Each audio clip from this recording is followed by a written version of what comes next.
Good evening, everybody. This is Steve with Real Progressives. We're getting a little bit of a later start tonight. Seems like Jill Stein went on at 8 o'clock. We're going to go on at 9 tonight. And not to be outdone, I've got good friend, author, and heterodox economist, Joseph Firestone. Joseph, welcome to Real Progressives, sir. Well, thank you, Steve. How you doing? I'm doing good. So let's just jump straight into the mix here. Joe, tell me a little bit about where you come from. Let the real progressive world understand who and what you are and what you've been doing, authoring, you name it. Okay. Well, first of all, I'm a political scientist. Okay. I only play an economist on television. Okay. I have a PhD. I got it back in 1965. Well, is it any good anymore? Isn't that like outdated? I'm just joking. Well, as far as I know, there are no dates on those things. That's right. But my PhD was in comparative politics, okay, and international relations. Okay. I later got into domestic politics through studying civil strife, okay, and conflict.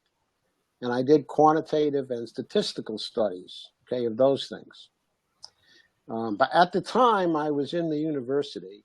Okay, I was in universities until about 1975. Then I came down to D.C., and I worked in a whole bunch of policy areas down here, mostly doing statistical analysis, okay, and policy analysis, because I'm very strong in those areas. Okay. Then in the 1980s, I became fascinated by microcomputers. So I started a microcomputer company, and I did that until 1991. Then in 1991, I went back into statistical analysis and into data warehousing. And from there, I went into knowledge management. And I wrote some books in the knowledge management field. In that field, I had a strong orientation to democracy in the knowledge management field, which I still have. In fact, I still am working on a project in that area called the Interactive Voter Choice System. And the company that is developing that system is now based in Switzerland. So that's a part of me. That's a part of my activities to this day. The rest of my time is spent on politics and economics, and a lot of it is devoted to fiscal policy and to MMT and to trade policy and to the interrelations of all of those things. And my latest writings are in those areas, though I still do have a recent book which is focused on knowledge management, and that's in the riskonomics area, okay, of knowledge management. So the point is, I've been in quite a few areas. I have a lot of experience, and that's basically what I'm about. I'm very interdisciplinary. Well, one of the things that I want to tell folks how I got to know Joe. So, I am a mad dog debater. I make everything an ultimate fighting match.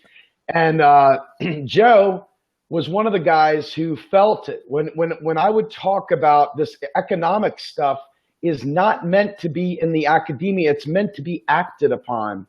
Joe took the call, man. He got it. He was right there with me. I could see Joe's fist in the air when we would talk. And so I was like, here is a man who is an activist at heart.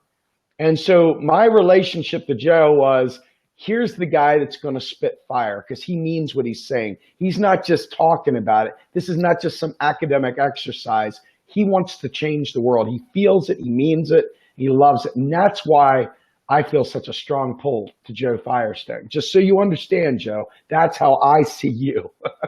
So okay, thanks, Steve. We got to this point where, debating in modern monetary theory group, the planning committee group now, You used to be in Grumbine's political mosh pit with me. You came over here with real progressives, have been very supportive. I just want to thank you for that. Number one, it's incredibly empowering to me to see people who are smart like you, who really get this stuff, who write about it, who can speak about it, to give me any kind of air cover.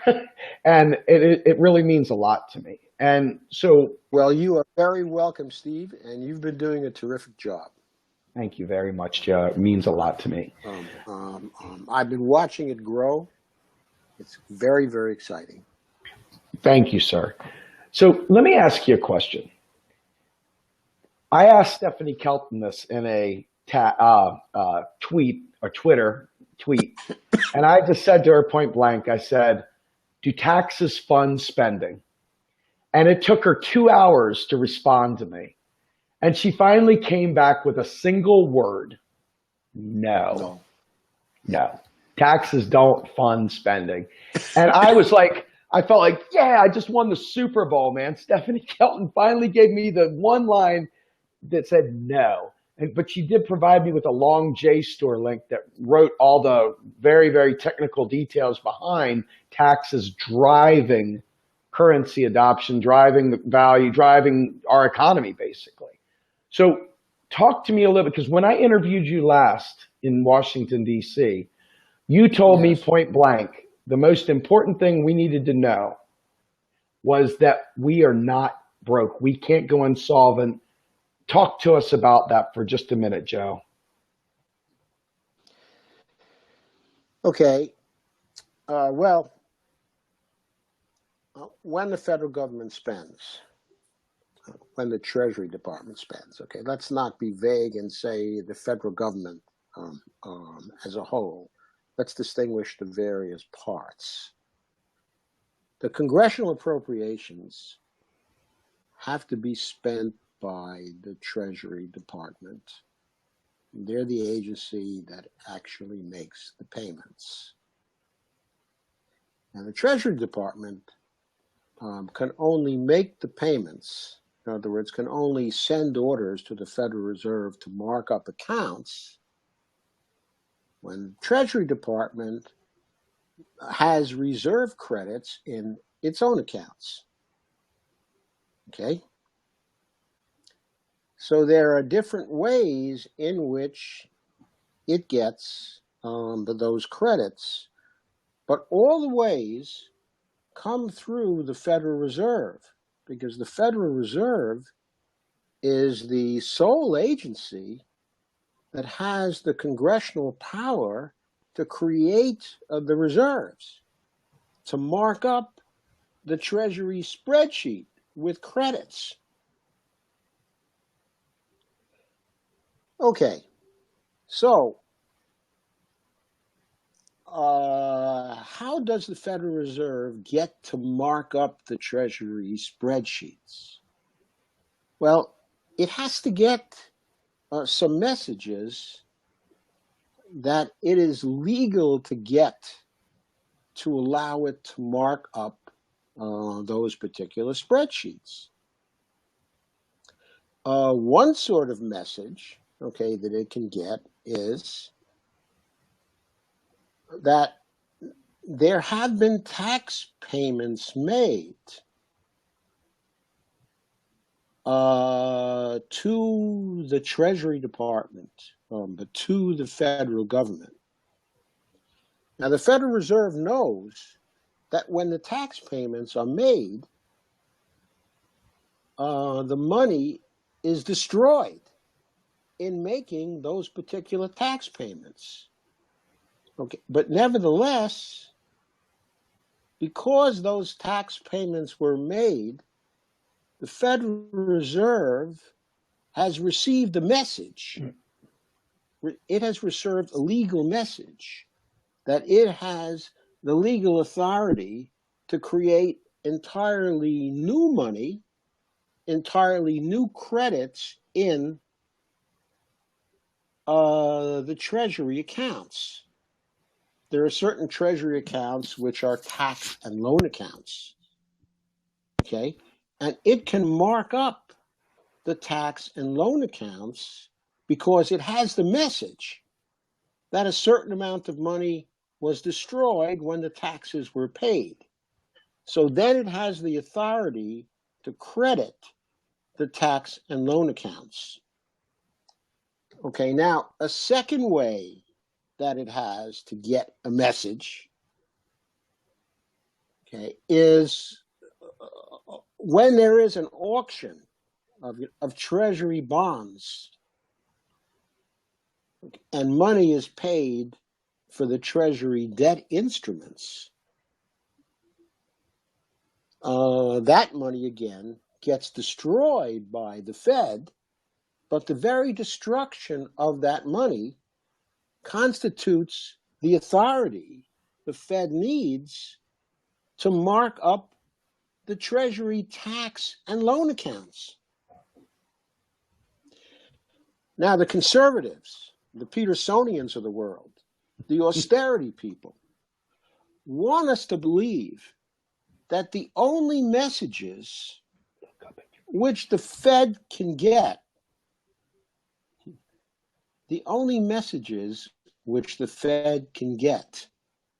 to allow it to mark up the treasury accounts are those messages that come somehow through the taxing operations or through the borrowing operations.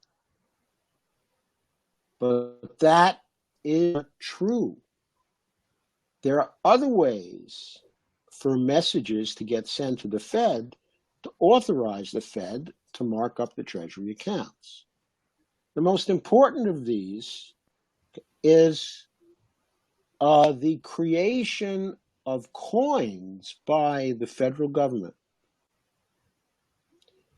by the Treasury Department, which it then is able to deposit in the Treasury accounts at the New York Fed. When the coins are deposited and the Fed takes those coins, there is a difference between the cost of producing the coins and the face value of the coins. And that difference is the seigniorage. And the seigniorage can be swept from the mint's account, which has been marked up for the face value of the coin. It can be swept into the Treasury General account, which is the spending account.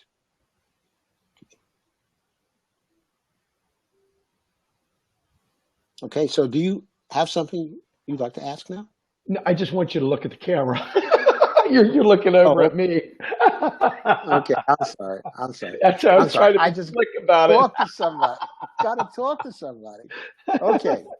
Okay. So anyway, so these are three ways in which the Fed gets a legal message which allows it to mark up the Treasury accounts. We do because have one Congress question. Otherwise constrains it from doing so. Go ahead. You said, what is, a gentleman in the audience said, what is seigniorage? Yes. Okay. There is a face value to a coin. And there is a cost for making the coin and for transporting it up to the Fed for deposit. The difference between the face value and the cost is the seigniorage from the coin. That is the profit which the Treasury gets from creating the coin and then depositing the coin at the Fed. Okay, so seigniorage is another word for the profits which the Treasury makes when it transmits a coin to the Fed. Okay. Good deal. That's a new word for me. Okay. Awesome. Look, you would not believe how many people are just loving what you're saying. I'm just trying to put these links up or the comments. So I don't know if you can see them from your side there, but a lot of people really are enjoying hearing this. This is really great stuff. Okay. So, good. Absolutely. So, all right. So, Joe, as we've walked through this, you're leading up to something that I want you really to hit home on. I guarantee you, most no one here has heard the topic. Maybe Logan has heard the topic. Maybe Ellis has heard the topic, but most of them have not heard the topic. Mint the coin. Talk to me about minting the coin. Okay. Way back in now, the latter part of 2010, okay, in 2011, there was an attorney by the name of Carlos Mucha who blogged and who commented under the nom de plume of Beowulf, who pointed out that a law had been passed in 1996 which allows the Secretary of the Treasury to order the mints to create the coins, which can only be platinum coins, and specify the face value of those coins wholly at the discretion of the Treasury, wholly at the discretion of the Secretary of the Treasury. So the Secretary can order, okay, go ahead and mint the coin, okay, and give it a face value of $50 billion.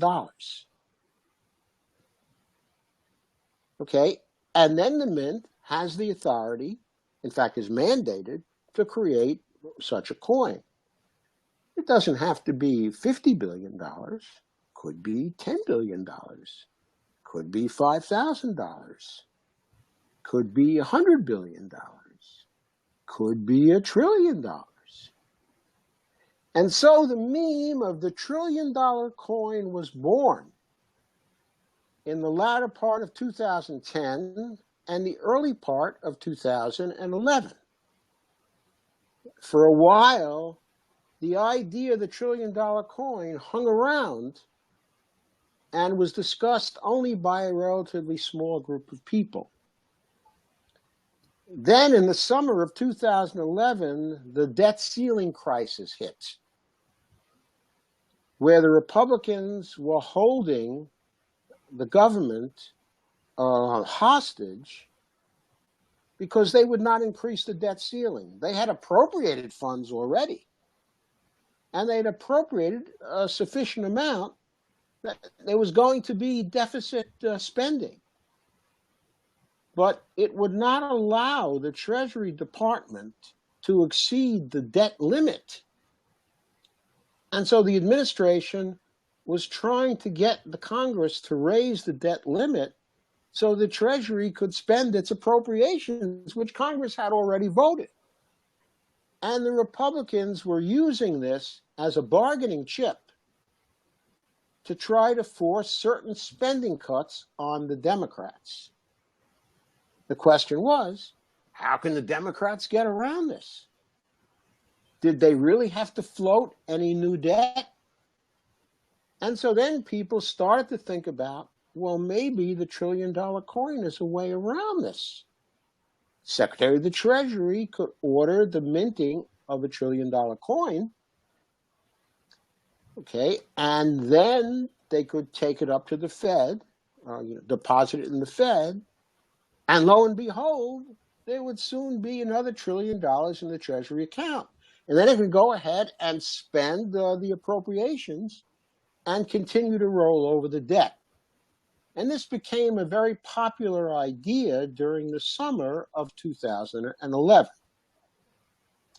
Okay, as July wore on, more and more people weighed in on the coin, and some very famous people decided, hey, this is a good idea, okay, or maybe not such a good idea, but at least it's not as crazy as the Republicans holding the Treasury hostage by using the debt limit, which was normally a pro forma thing. So they said, well, if the Republicans are going to do something as crazy as that, what the president ought to do is to do something equally crazy, which is to mint the $1 trillion coin. And a lot of debates went on about this and so on and so forth. Well, anyway, finally, the Republicans folded on about the 3rd of August, and the president was able to make a settlement with them. And the idea of the coin was pretty much forgotten, except there were a few of us who continued to discuss it. And I asked the question. I was one of the leading bloggers on the coin, okay, at the time. I basically was carrying the ball, which was created by Beowulf. Okay, and I began to think of, well, what happens if it wasn't $1 trillion coin? What happens if it was a $5 trillion coin, or a $30 trillion coin, or a $60 trillion coin? I was thinking of different implications of the face value of the coin. Now, when you do a platinum coin, which has a face value of only $1 trillion, that's useful for getting around the debt ceiling.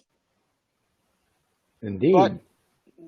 But it doesn't really help a great deal by itself with the the austerity outlook, okay? Because people can still say, well, that was a very extraordinary thing to do. It was only because of the debt ceiling. It's a good cure for the debt ceiling, but it's the kind of thing a banana republic would do. So we shouldn't be creating the money wholesale. So we should only use this in extraordinary circumstances and go back to the old way of doing things when we got to say, we had no money to do this. We had no money to do that. We just don't have it, Okay, so I reasoned, it's a big difference when you mint a $30 trillion coin, because then you have enough to pay down all the debt entirely. And you don't have to issue any new debt for a while. And you still have enough left over to cover some deficit spending, where one defines the deficit as the difference between the tax revenues collected, okay, and the appropriations the Treasury has spent within a single year. So the difference between spending and taxes, okay, is one definition of the deficit. Okay, normally the deficit is considered to be equivalent, essentially the same as the increase in debt, because the federal government was doing the financing by issuing debt instruments. Okay, and so basically all the debt instruments that were out there were the accumulation of the deficits that had not been repaid in some way. Okay, and everybody got used to thinking of it, okay, in this way. So they thought of the debt issuance in a single year as basically the same as the deficit. But when you get into seniorage, it's no longer the same, because you can collect $30 trillion in seniorage, or $60 trillion in seniorage, or $100 trillion, okay, in seniorage. Okay. And then, if you don't issue any more debt, you still have the deficit there. You still have the additions to the private sector going into the economy. But now, you don't have to issue any debt instruments along with it. Now, why is this desirable? Well, it doesn't make any difference from the standpoint of the production of net financial assets, because whether the net financial assets are debt instruments sitting out there in the economy or are reserves that are sitting out there in the private sector, it's still the same net financial assets. So why is the difference an important one? It's an important one because of the political issues involved. Right. If you can pay down the silly debt, which really makes very little economic difference, but makes a whole lot of political difference, because then people can't keep pointing to the federal debt and saying, this $20 trillion is out there. How can we owe so much? How can we pay back so much money? How can we owe so much money? Because with that seniorage, that debt could be totally paid off while the deficit spending just goes on and on and on, adding to the economy. I was going to say, let me ask you about this because I think it's very important that we make a very clear distinction. The debt that they are talking about, the debt we are discussing, is nothing like debt you and I have. This is not the same thing as your household finances. This is not the same thing as your credit card. And nobody mentally has a grasp of what it means to be a currency issuer in a sovereign environment. When you're talking about debt instruments, you're talking about ledger entries, you're talking about savings accounts to external entities, you're talking about a host of things that have nothing to do with debt as regular you and I know it. And so I put this question from Michelle Dussel. It has, I think, something to debt. I guess what I'm trying to say here is you are fading out again. I don't know why. All right. Are you able to hear me okay? I'm able to hear you now, yes. Okay. So I guess what I'm saying to you is this. A currency issuer, a sovereign currency issuer versus a non-sovereign currency user have very different entities or very different aspects of their personage, if you will, if you want to consider the federal government a person.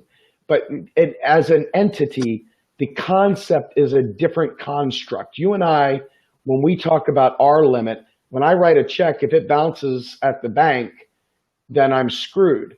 If the federal government there's no reason other than political reasons for us to ever bounce a check at the federal government. I guess is my point. Yes, I completely agree, but I'd make a couple of comments about that.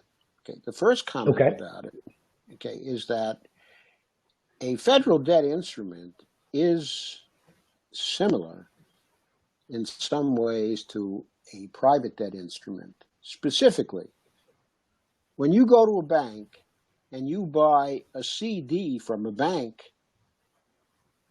and you give them money for a CD, what are you buying? You're buying a debt instrument of the bank.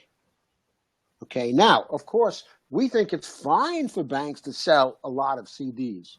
The more CDs they sell, the stronger they are, even though those CDs are liabilities of the bank.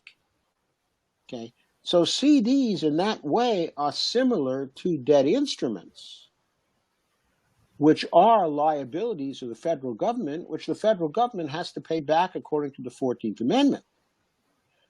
But there is a way in which the debts of the federal government are different even from the debts of the banks. And that way is that the federal government has an infinite capacity to create new money to pay back any debts that it may have. That's the difference between the federal government, and you and I. The federal government is still making a promise that it's going to pay back the Treasury debt instruments, or the Treasury is making that promise. I mean, when it sells a debt instrument, what it's saying is, okay, you have my IOU. And when the debt instrument actually matures and I have to redeem it, I'm going to repay that debt instrument. I owe you that debt instrument. According to the 14th Amendment, I got to repay it. And I will. And you can count on that. You can take that to the bank. Basically. That's definitely going to happen. It's a risk-free instrument because I can always pay it back. Because according to the Constitution, I have the capability to always create, the necessary money. As long as Congress doesn't screw up and fail to appropriate the damn money or hits me with a debt ceiling or something like that, I'm going to pay it back. So I want to touch on a question from the audience here. Rebecca McClaskey said, "Is there a parallel between federal and states concerning debt?" And from my vantage point, I'll just say this, and I'm sure you can give a better answer, and I hope you do. But I would just suggest that the federal government is a currency issuer, where the states are currency users, as you and I are currency users. Hence why Puerto Rico's in trouble, hence why Detroit's in trouble, hence why Greece is in trouble, et cetera. Can you go ahead and speak to that? Yeah, sure, I can. Okay.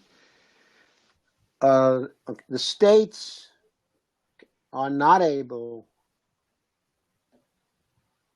to create U.S. dollars. They can create various instruments which act like their currency, like state chits when they run out of money. Sometimes they issue some credits to people, okay, or stuff like that. But those credits are not U.S. dollars, so they can't be used in payment of taxes. The only thing that can be used in payment of taxes is U.S. dollars, which have been issued by the Treasury or the Federal Reserve. In other words, the Treasury can do it in coins, and the Federal Reserve can do it in terms of currency and reserves. That's the high-powered money. The money. Define that. Do that for me. Define that word. I want everybody to be very aware of this word. It's an extremely important word. You probably don't use it in your everyday, just conversations. Joe, tell them what high-powered money is. High-powered money is money created by the Federal Reserve and occasionally by the Treasury in terms of coins or something like that, okay, which can be used to repay taxes and to settle one's legal debts. Okay? The money created by banks, when the banks do loans to people, the loans create the deposits in the sense that the bank gets to mark up your accounts with reserves. But those reserves are not high-powered money because they are not issued by the Federal Reserve or the Treasury Department. They are lower in the hierarchy, okay, of money. That's okay. I'm going to stop you there again, Joe. That is a super important thing. I want people to understand there is a hierarchy of money. Not all money circulating out here and at the bank level and the reserves, et cetera, is the same level. There's like tiers of money, and it goes on up. We've never gotten to this point because we can't half the time get past the idea that taxes don't fund spending. So this has taken it to another level. PhD Joe, Doc Joe Firestone, bring it, sir. Talk about these tiers of money real quick. The person who has written most clearly about this is probably Stephanie Kelton. And we can get her on here, I will. Yeah, we can get her on here, but she has some videos on the web, actually right now, where she talks about high-powered money. If you look up the Fiscal Sustainability Counter Conference, but Teach-In Counter Conference, I guess it was, which occurred in April of 2010, you will find some videos from the participants in that particular conference. The speakers at that conference were Bill Mitchell, and Warren Mosler, and Stephanie Kelton, and Marshall Auerbach, also Pavlina Chernyeva, and Randy Ray. The gang was all there, in other words. And Stephanie gave a brilliant presentation, which, among other things, was about high-powered money. And I recommend that those who are watching this broadcast use the Google and go to the website where the videos from the conference and the PowerPoints and the transcripts, okay, are all available. And you can get a crystal clear explanation of high-powered money there. Joe, I'm going to tell you right now, this page, the thing that makes Real Progressives unique amongst the political pages that are actually advocating for progressive progress is we're starting at ground zero. Everything devolves to economics. The others are talking about issues, this, that, and the other. We talk about them too, but we're not just talking about what's wrong. We're talking about how to fix stuff. And people don't like to learn about economics because a lot of times it's too heavy for them. It's a lift. It's a lot of learning that they didn't want to do before. Now they're having to do it in spades. And so one of the things that we do is we post these videos. We work with Deficit Owls. We work with a host of people. We always take the videos. We take your articles. We take their articles.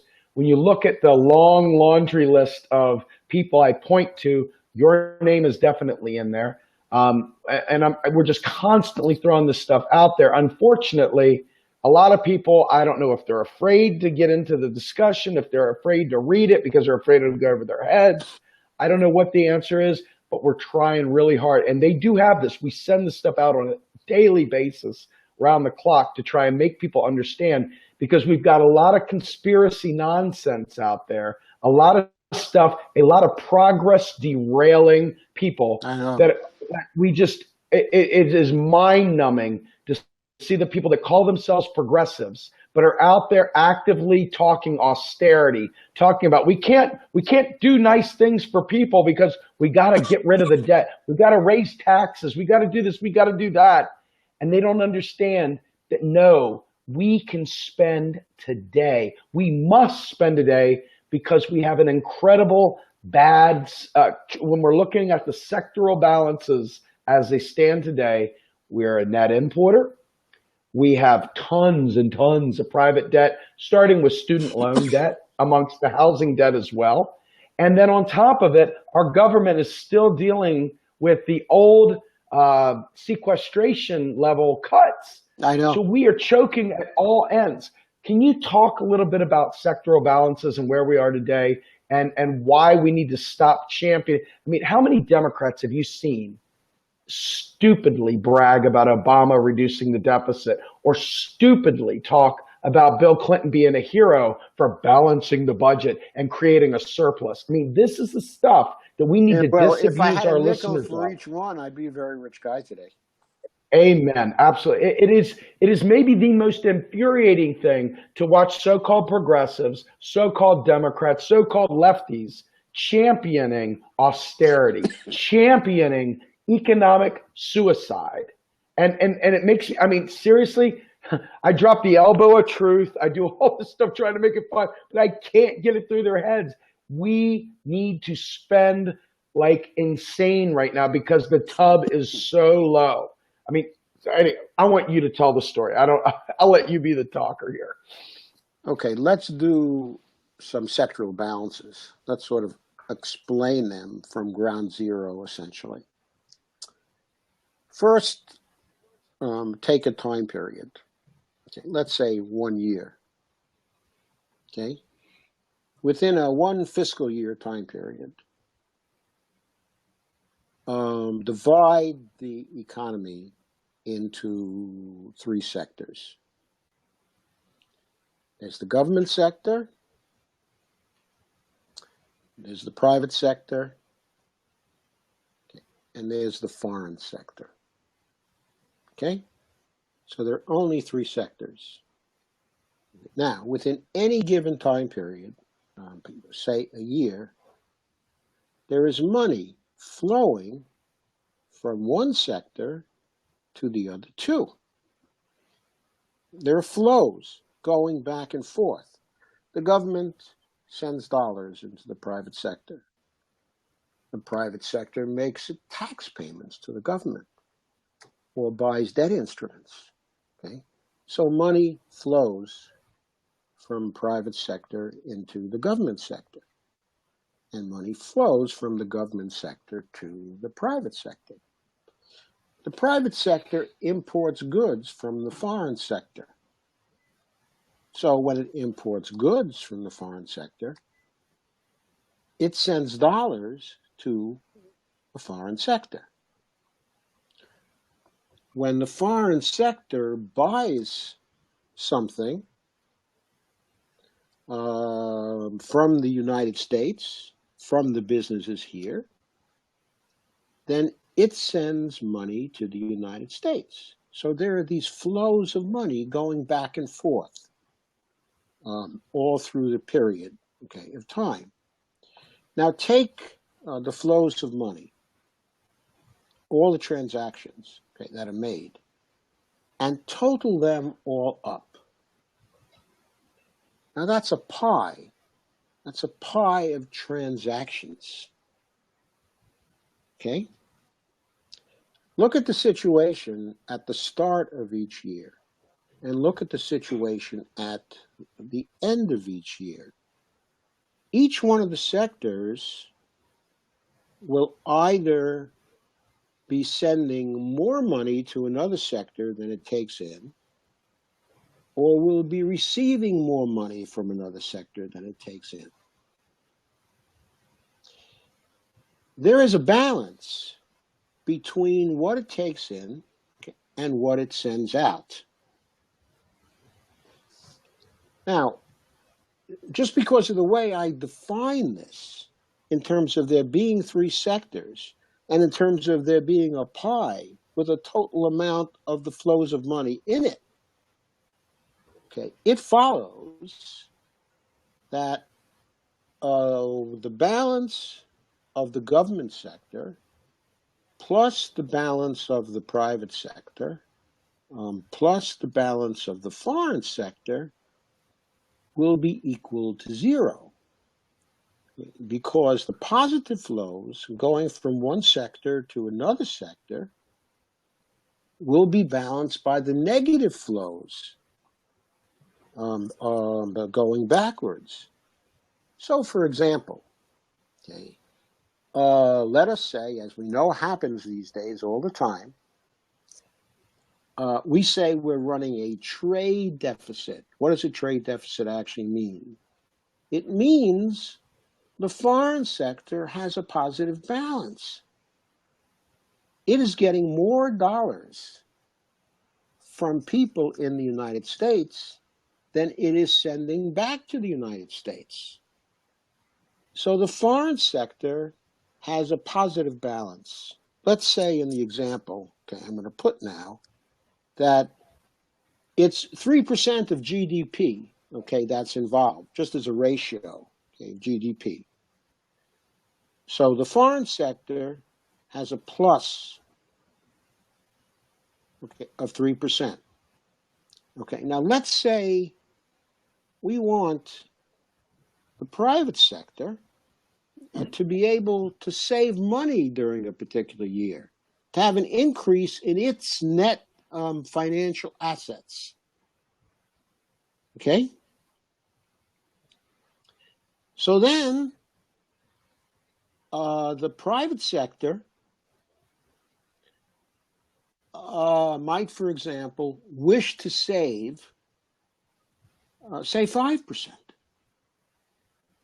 Okay? And let's say we have a government which is accommodative, and it wants the private sector to save its 5%, so people all have a chance to be better off. Okay? So now we have 5%. In other words, the private sector is positive by 5%. And the foreign sector is positive by 3% of GDP. Now, the three sectors all have to add to zero. That's an identity, a macroeconomic identity. Okay? So therefore, what does the federal government have to do to allow the private sector to save 5% and to allow the foreign sector to have a positive balance of 3%? The answer is by subtraction. The federal government has to run a deficit of 8% to allow that to happen.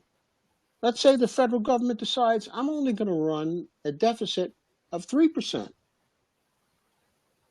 Well, that's enough to balance off the positive in the foreign sector, which was positive by 3%. But that's not enough to allow the private sector to save anything. I'm talking about saving anything from these money flows. Okay, there are other ways for the private sector to save. In other words, you can have an increase in asset values or things like that, which increases, the net worth of the private sector. But that's outside the transactions of these money flows. I'm just talking about in terms of the money flows. Okay, now why is this important? Because you can see from the equation here that if year after year the foreign sector is positive and the federal government is running only small deficits or is running surpluses, that the private sector has to be losing money from these transaction flows each year. Now, that doesn't mean that everybody in the private sector has to be losing money. No, there'll always be the case that inside the private sector, some people will be profitable, some companies will be profitable, and other companies will be losers. But the point is, the private sector pie as a whole gets to be a loser in that particular scenario. So the most powerful companies and individuals in the private sector, they'll probably be all right. They'll probably continue to make profits.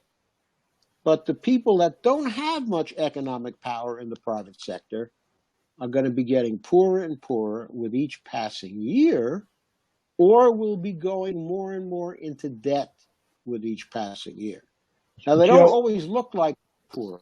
The reason why they don't look like they're poor is because, say the banks are blowing a credit bubble, and the private sector people are using the credit bubble to buy houses and to run up the prices in private markets.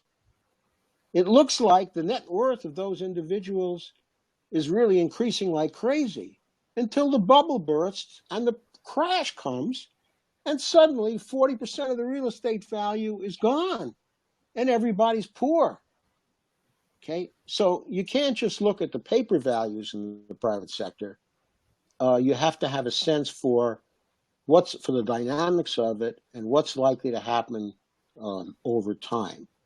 Joe, One thing is clear. I need to interrupt you for a second. So we've got a persistent, I'm going to call it evil, an evil cloud of distraction. Two things. Number one, we have somebody that believes that federal taxes pay for things. Do federal taxes pay for anything? Do taxpayers' dollars pay for anything? Are they paying for stuff? Are they waiting for our taxes, using our tax dollars to buy stuff? No, okay. They're not, because when the tax dollars cross the boundary into the government sector, they're destroyed. Okay, so real quickly, Catherine Titus, you said we need to have control over where our tax dollars go. Your tax dollars are destroyed. Full stop. That's the end of that. Everybody, taxes don't fund spending. If you can't repeat that simple line, don't tell me end the Fed. Don't tell me mend the Fed. Don't tell me all these other buzzwords, Black Lives Matter, this, that. If you can't memorize a simple phrase that federal taxes don't fund spending, we're in trouble. Because this is the reason why Republicans will always have progressives over a barrel. How are you going to pay for it? Is always going to be the answer. It's always going to be the question, I should say. And this is why we're banging on this. You are not going to win anything. You're not even going to win a participation prize if you continue to say the same right-wing nonsense. It's important. What I call Go ahead. what I call that is the progressive give up formula. What the give Absolutely. up formula of the progressives is to go into debates with the conservatives, okay, and with the Republicans and share their frames. It's The an most important atrocity. frame here, the most important frame here, okay, is the frame that federal spending is paid for by taxing and borrowing. No, taxing and borrowing does not pay for federal spending. When that money crosses the boundary from the private sector to the government sector, it is destroyed. So do me a favor. I know that Beardsley Rummel in 1946 wrote a great thing, the St. Louis Fed, regarding the fact that taxes for revenue are obsolete. Warren Mosler wrote an excellent article about it. Can you talk to them? L. Randall Wray wrote a fantastic article about what are taxes for. Can you just quickly, so that we've debunked the myth, we've literally debunked the myth that taxes fund spending. So we should never hear another progressive ever tell that lie again. But the next phase to this is, what are taxes for? Because taxation is necessary in a fiat environment. Can you explain why the king requires his gold? Okay. The king requires his gold so that, well, okay, let's put it this way. He requires that you use his currency so that he, the king or the government, is able to provision itself by issuing that currency to you. In other words, where does that currency come from in the first place? It is currency that is issued by the government. And to make that currency valuable to you, the sovereign has to require that the only thing that can be used to pay his taxes is that currency that he or she issued. It keeps it going. It So drives it. it's in that sense that we say taxes drive currency.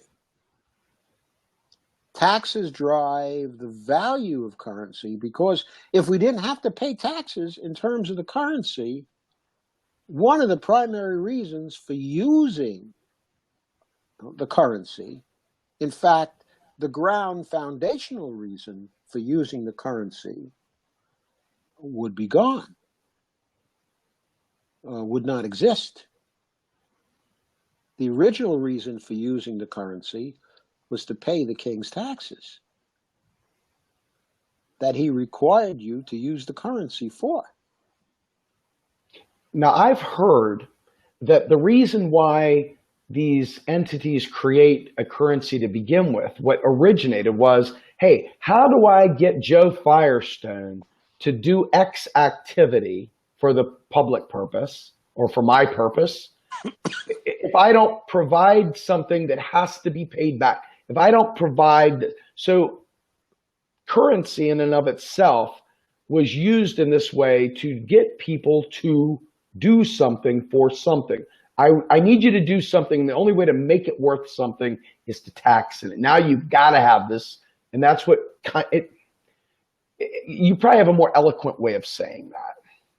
I don't know if I have a more eloquent way, but there's a well-known example, okay, of the British in South Africa, I guess, where they came in and they wanted to get some of the inhabitants to work for them.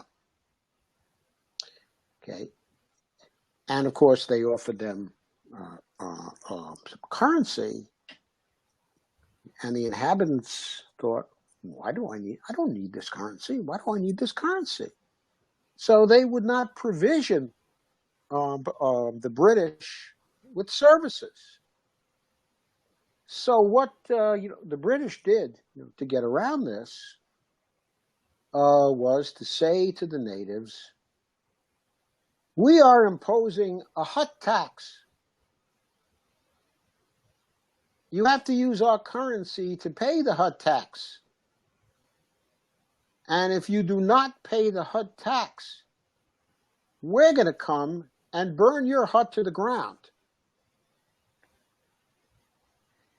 Thereupon, the inhabitants decided they needed the currency after all. So look, And I just they provided the HUD tax to the British. So I don't know if that's eloquent, but that's the story that people tell. It's beautiful. But here's another typical comment, and I put it up here. Steve Wolfbrandt says, hey, like Confederate money, if people lose faith in the currency, it no longer has value. This is the Weimar Republic, the Zimbabwe, the Venezuela, all the hyperventilators about, friggin' currency rejection, hyperinflation. Let's put that baby to bed. I'm like you couldn't give me another spoonful of these peas to save my life. I am so frustrated with it, but it keeps recurring. So let's talk about hyperinflation for a minute. Let's talk about currency rejection. Okay. During the Civil War, yes, Confederate money lost its value, and they had a hyperinflation. One big reason why they had a hyperinflation is ignored by most of the people who point to this particular example. It wasn't simply because they printed the money. It was because they felt guilty about taxing people because the people had such hardship due to the war that they almost eliminated their taxation of people. They didn't feel right about taxing them. And so they lowered taxes rather drastically. In many cases, stopped collecting taxes entirely. And that was one big reason why the Confederacy had a hyperinflation, and the Union, which was also printing money hand over fist at that time, had only moderate inflation, not a hyperinflation. Yeah, there was some inflation up in the North, and some people complained, but it was easily bearable, and it didn't fit the definition of hyperinflation. There were no changes from week to week. There were no wheelbarrows wheeling cash to the butcher or something to get some meat. None of that was going on.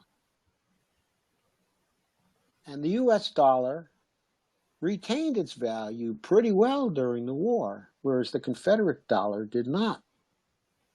The Union never backed off its taxes. It continued to collect taxes, and taxes continued to drive the currency. Okay. Now, in Weimar, you had an entirely different situation. Okay. In that situation, much of the productive capacity of Germany was destroyed by the peace treaty because they had to give up the coal-producing regions. And the French had taken over and were exploiting the coal-producing regions and the steel-producing regions among the major manufacturing areas, of Germany. And Germany had enormous reparation payments to make to the Allies after the war. And they could not make those preparations using Reichsmarks. They had to use hard currency. They had to use either foreign currency like the pound or gold. They had to use gold because people were on the gold standard. How are they going to get the gold? Well, they tried to print the Reichsmarks, in order to get it. And of course, the market kept adjusting, devaluing the Reichsmarks again and again and again. And meanwhile, the labor unions, which were very powerful in Germany at the time, were also forcing pay increases in the Reichsmarks because they were less valuable.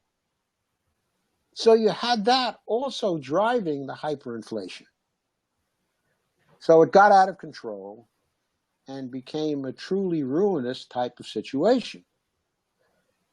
The moral of the story being, it takes more than simply printing money to create a hyperinflation. It takes the loss of productive capacity.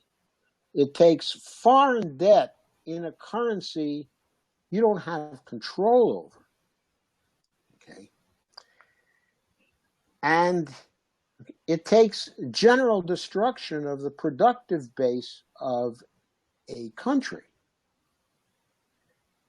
It's not purely a situation where you print money. If the other conditions are not present, there's no reason to believe you'll get any inflation at all, even if you simply create money in order to pay for things, as long as, of course, you keep on taxing. Got to keep on taxing. Got to keep on driving the currency. Let me Now, ask you a that's question. not the only reason to tax. Okay, thank you. You also tax because you want to discourage certain behaviors. That is sometimes known as sin taxes, but we don't have to speak of sin taxes in a religious sense, okay, a moral sense. It's just you want to discourage certain behavior. Now, I call that Pagovian taxes. Okay, Pagovian taxes, fine, but that's one reason. Okay, a third reason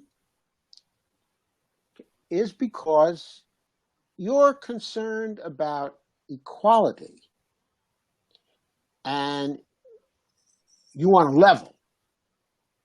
So you use taxing to level. Now, I would not really recommend that as the first thing you do. In other words, you might eventually decide to do something like that, but you should never make that a first priority. And the reason why is when people understand that there isn't any barrier to creating money, to provide things that people need, first things first says, you solve the problems. Yes. You ease the pain. Yes. You take care of of what people need. And then at the end of that process, at the end of that time, if you still have an equality problem, then you worry about using taxes, which is really a very, very blunt instrument that everybody really resents to do that kind of thing. But that is a reason for taxation. Yet another reason for taxation is your economy is overheating. You have inflation starting. You would like to have stability, okay, of prices. One way to get stability is to remove net financial assets from the economy. And one very good way of doing that is through taxation. Okay? So there's a time to tax, and there are good reasons to tax. Okay? But it is not a good reason to tax because you need the tax revenue to fund spending. That is not a good reason to tax. Progressives, are you hearing this? Don't ever say that taxes fund spending again. Thank you, Joe. Yeah. Hey, real quickly. Mint the coin. So we've run into a slight dilemma. My partner, Tatsu Aikida, has gone live 9 minutes ago. And so we're kind of crossing over each other now. Joe, I'm going to ask you straight up. You are one of my favorite people on the planet. I would like very much to have you back on with us. I'd like to have you on more than one more time. I'd love to have you on as often as you are willing to. Can Real Progressives have you come back on to talk more about this stuff? Sure.